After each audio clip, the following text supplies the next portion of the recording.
শারদীয়ার অন্যতম আকর্ষণ সংবাদ শিরোনাম প্রকাশিত শারদ সংখ্যা 2024।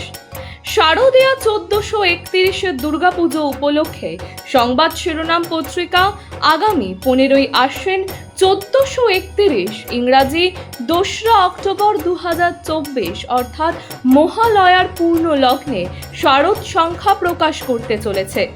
আপনাদের জানাই, এই শারদ সংখ্যায় আপনাদের রচিত গল্প, প্রবন্ধ, নিবন্ধ, ভ্রমণ কাহিনী, কবিতা প্রভৃতি প্রকাশের জন্য আমাদের পাঠাতে পারেন।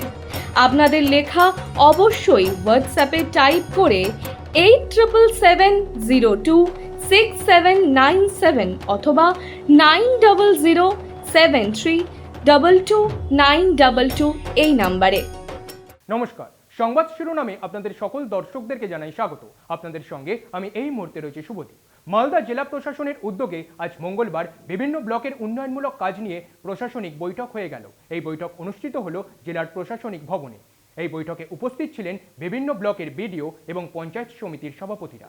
চলুন দেখে নেওয়া যাক এক ঝলকে। এই দিন বৈঠকে উপস্থিত ছিলেন মালদার জেলা শাসক নিতিন সিংঘানিয়া, সদর মহকুমা শাসক এবং চাঁচলের মহকুমা শাসক সৌভিক মুখার্জি সহ অন্যান্য প্রশাসনিক আধিকারিকেরা। জেলা শাসক নিতিন সিংঘানিয়া জানান, আজকে জেলার সমস্ত ব্লকের বিডিও এবং পঞ্চায়েত সমিতির সভাপতিদের নিয়ে একটি বৈঠক করা হলো।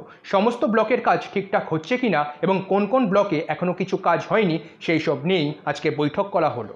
ব্যুরো রিপোর্ট, সংবাদ শিরোনাম।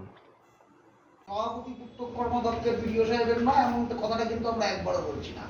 আমরা একটা কনজয়েন্ট ডিসি তার নির্দিষ্ট কিছু ব্লকে যেগুলো আমাদের মনে হয়েছে স্যারের সাথে আলোচনা ক্রমে স্যারের নির্দেশানুযায়ী হচ্ছে, যখন কথা হবে বিচ্ছিন্ন হবে কথা নয়, সবাই যেন একসাথে না একই মত যেন একটা ব্লক থেকে আসে। ঠিক আছে, আমি বিগত কয়েকদিন আমরা প্রচুর খাটাখাটনি করেছি, সুতরাং আমাদের আরো এগিয়ে আছে।